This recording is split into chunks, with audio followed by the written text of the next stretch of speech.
Hello everyone.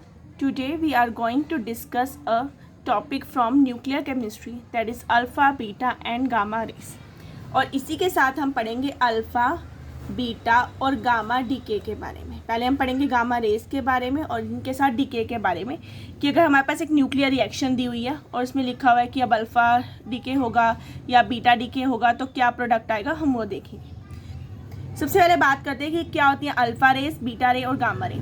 इन्हें याद करने के लिए हम इन्हें कंपैरिजन की फॉर्म में करेंगे. ठीक है, तो कंपैरिजन में एक साइड अल्फ़ा है, एक साइड बीटा है और एक साइड क्या है, गामा रेस. सबसे पहले हम बात करते हैं इनके ऊपर मास की. किनका मास कितना होता है, अल्फ़ा का, बीटा का और गामा का. मास एंड चार्ज. जो अल्फ़ा होता है, अल्फ़ा रेस, इन पे 2 यूनिट का चार्ज होता है और इनका मास होता है 4 यूनिट. जो बीटा रेस होती है इन पे 1 यूनिट चार्ज होता है, बट ये जो चार्ज होता है ये क्या होता है, नेगेटिव. इनका मास नील होता है, यानी कि 0, नो मास. और जो गामा रेज होती है, ना ही इनके ऊपर कोई चार्ज होता है, 0 कह सकते हो आप, और ना ही इनका कोई मास होता है, ना मास है ना कोई चार्ज है. जो गामा रे हैं ये जस्ट एक इलेक्ट्रोमैग्नेटिक रेज हैं जो कि बहुत छोटी वेवलेंथ की होती है. इनकी जो वेवलेंथ होती है वो क्या होती है, शॉर्ट. तो ये क्या है, electromagnetic rays with very short wavelength. Okay, तो यहाँ पे हमने मास की बात कर ली और चार्ज की बात कर ली. Charge 2 unit, -1, 0, 4, no charge, no mass and no mass, gamma का भी. ठीक है, अब बात करते हैं इनके नेचर की. नेचर की बात करें तो इसे कैसे रिप्रेजेंट करेंगे. दिस इज जस्ट, अगर हम 2 हीलियम 4. ठीक है, मास हमें पता है कि जो चार्ज है वो 2 हीलियम का, और हीलियम पे 2 चार्ज है और मास का होता है 4, तो इसे हम 2 हीलियम 4 लिखते हैं. ठीक है, बीटा की बात करें तो इसे हम रिप्रेजेंट करेंगे 1 इलेक्ट्रॉन, बट ये -1 E0. और ये क्या है, हमारी ना कोई मास और ना ही कोई चार्ज, 0, 0. ओके, नेक्स्ट अब बात करते हैं कि इनकी स्पीड क्या होगी, कि ये किस स्पीड से ट्रैवल करेंगे, यानी स्पीड कह लो या इनकी वेलोसिटी की बात करते हैं. वेलोसिटी में हम रिवर्स से शुरू करेंगे, यानी कि सबसे पहले हम गामा की बात करेंगे. तो जो गामा रेज होती है इनकी वेलोसिटी सबसे ज़्यादा होती है. ये ट्रैवल करती है जो हमारी लाइट की वेलोसिटी है उसके साथ, सेम एज लाइट वेव. इनकी जो वेलोसिटी होती है वो लाइट वेव की तरह ही होती है, उन्हीं की तरह. ठीक है, जो बीटा होती है उसकी वेलोसिटी गामा की कंपैरिजन में क्या होती है, कम होती है, just 33% to 90% of light waves. ये बिल्कुल उतनी ही होती है. ठीक है, लाइट वेव्स की तरह ये उससे 90% होती है.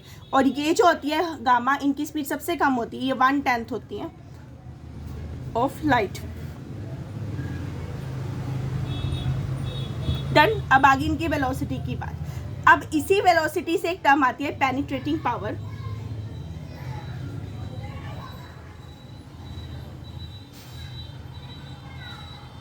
अब बात करते हैं पेनिट्रेटिंग पावर. पेनिट्रेटिंग पावर का मतलब होता है कितने अंदर तक जाएंगे, कितना उसे पेनिट्रेट करेंगे मॉलिक्यूल को. ठीक है, या उसके न्यूक्लियस को कितना वो पेनिट्रेट करेंगे. अब जिसकी जितनी ज़्यादा स्पीड उसकी उतनी ज़्यादा क्या होगी, पेनिट्रेटिंग पावर. तो इसकी जो पेनिट्रेटिंग पावर होती है वो क्या होती है, सबसे ज़्यादा, और इसकी पेनिट्रेटिंग पावर क्या होती है, सबसे कम. तो इसकी पेनिट्रेटिंग पावर होती है लो. जो बीटा होते हैं इनकी पेनिट्रेटिंग पावर अल्फ़ा की कंपैरिजन में 100 टाइम्स ज़्यादा होती है, 100 टाइम्स ऑफ अल्फ़ा. डन. और जो गामा की बात करें तो गामा की स्पीड तो सबसे ज़्यादा है, बीटा से भी ज़्यादा है, यानी इसकी जो पेनिट्रेटिंग पावर होगी वो क्या होगी, सबसे ज़्यादा. तो ये 10 टाइम्स होती है बीटा पार्टिकल के.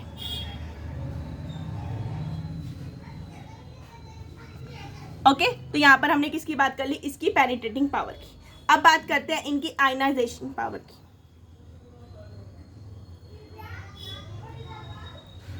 आयनाइजिंग पावर मीन्स कितना वो चार्ज देंगे. अब जिसके पास ज़्यादा चार्ज होगा वही तो ज़्यादा चार्ज देगा. तो इसके ऊपर क्या है, ज़्यादा चार्ज, इस पे उससे कम और इस पे सबसे कम है, ठीक है। तो यानी इनकी आयनाइजिंग पावर क्या होगी, सबसे ज़्यादा होगी। और पीछे से शुरू करें तो इसकी क्या होगी, सबसे कम होगी, वेरी लो, क्योंकि इसके ऊपर चार्ज ही नहीं है, तो दूसरे को जाके कैसे चार्ज अप करेगा। तो इसकी जो आयनाइजिंग पावर होगी वो क्या होगी, सबसे कम हो जाएगी, वेरी लो। इसकी क्या होगी, लो तो होगी, गामा की कंपैरिजन में ज़्यादा होगी, और बीटा की कंपैरिजन में क्या, अल्फा की कंपैरिजन में क्या होगी, कम होगी। लो है but 100 times of gamma, gamma की कंपैरिजन में 100 टाइम्स है, उससे तो ज़्यादा ही है, ठीक है। अब बात करते हैं अल्फा की, क्योंकि इसके ऊपर सबसे ज़्यादा चार्ज है, तो इसकी जो पावर होगी वो क्या होगी, सबसे ज़्यादा, यानी कि वेरी हाई। कितनी high, nearly 100 times of beta, beta का भी 100 टाइम्स, इसकी सबसे कम, इसकी उससे ज़्यादा और इसकी सबसे ज़्यादा। डन। अब ये तो बात आ गई हमारी आयनाइजिंग पावर की। अब बात करते हैं कि जब हम इसे जिंक सल्फाइड की जो प्लेट होती है, जब उसके ऊपर हम इसे स्ट्राइक कराएंगे तो क्या इफेक्ट होगा, यानी कि इफेक्ट ऑन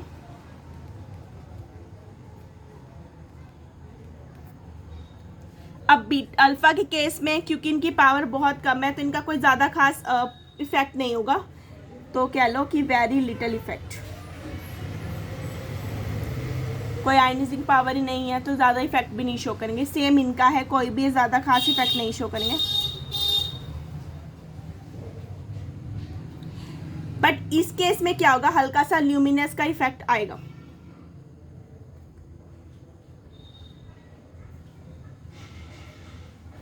तो इनमें क्या होगा, ल्यूमिनेसेंस होगा, और बाकी बीटा और गामा की बात करें उनके केस में कोई भी इफेक्ट नहीं आएगा। डन। तो ये तो बात आ गई हमारी जिंक सल्फाइड के प्लेट पे। अब बात करते हैं कि जो हमारा प्रोडक्ट बनेगा, जब उस पर अल्फा रे फॉल करेगी या बीटा फॉल करेगी या गामा फॉल करेगी तो क्या होगा, यानी कि नेचर ऑफ प्रोडक्ट की। अब नेचर ऑफ प्रोडक्ट में क्या करना है, आपने इनका मास और चार्ज याद करना है। डन। तो जब भी हम बात करेंगे कि अल्फा पार्टिकल निकल रहा है उसमें से, यानी कि हम बात करते हैं लॉस ऑफ 1 अल्फा पार्टिकल, एक अल्फा पार्टिकल कम करना है, तो आप क्या करोगे, उसके एटॉमिक नंबर को बाय 2 रिड्यूस कर दोगे और उसके मास नंबर को 4 रिड्यूस कर दोगे। नंबर को आप 2 से रिड्यूस करोगे और मास नंबर को आप 4 से रिड्यूस करोगे, ठीक है। 2 तो उसका एटॉमिक नंबर कम कर दोगे और मास नंबर में उसके 4 कम कर दोगे। ना, अब बात करते हैं बीटा पार्टिकल की। अगर मैं आपको कहती हूँ लॉस हो रहा है 1 बीटा पार्टिकल, तब क्या होगा, जब 1 बीटा पार्टिकल का लॉस होगा तब आपने क्या करना है, एटॉमिक नंबर को 1 इंक्रीज कर देना, बिकॉज माइनस चार्ज है, इंक्रीज्ड बाय 1, और mass number no change, because 0 है मास में, ठीक है, no change in mass. Similarly gamma की बात करें तो गामा के केस में ना तो चार्ज है ना कोई मास है, तो no change in mass and charge, ना आप चार्ज को चेंज करेंगे ना ही आप मास को चेंज करेंगे। ओके, तो ये था हमारा कंपैरिजन अल्फा बीटा और गामा की फॉर्म में। जब आप कंपैरिजन की फॉर्म में याद रखेंगे तो आपके लिए इजी हो जाता है इन्हें याद करना। अब जनरली एग्जाम में हमारे पास इसमें से 2 टाइप के क्वेश्चन आते हैं, एक जिसमें आपको कोई भी न्यूक्लियस दिया होगा, जैसे यूरेनियम का न्यूक्लियस दे दिया 92 to 38, आप उसके ऊपर लिख दिया कि अल्फा डीके हो रहा है या बीटा डीके हो रहा है या गामा डीके है या नंबर ऑफ स्टेप्स दे दिए, तो आपको प्रोडक्ट बनाना होता है जिसमें आपको ये यूज़ होता है।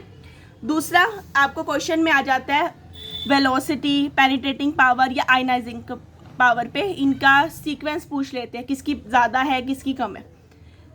तो एक बार हम इसे रिकॉल करते हैं। जब हम वेलोसिटी की बात करते हैं तो सबसे ज़्यादा वेलोसिटी किसकी है, गामा की, then beta and then alpha. तो हम इसे लिख सकते हैं alpha beta and then gamma. आपने वेलोसिटी में ये चीज़ याद रखनी है, ठीक है। वेलोसिटी किसकी ज़्यादा है, गामा रेज की वेलोसिटी सबसे ज़्यादा है।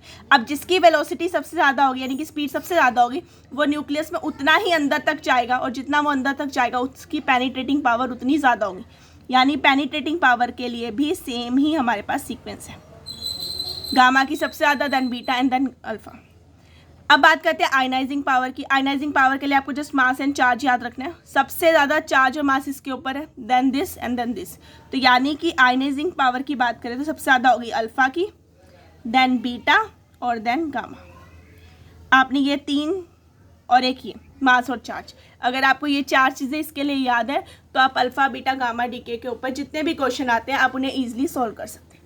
ओके, अपनी नेक्स्ट क्लास में हम इसी से रिलेटेड कुछ न्यूमेरिकल डिस्कस करेंगे कि जैसे न्यूमेरिकल हमारे पास न्यूक्लियर केमिस्ट्री से आते हैं उन्हें हम किस तरह से सॉल्व कर सकते हैं। Okay, thank you everyone.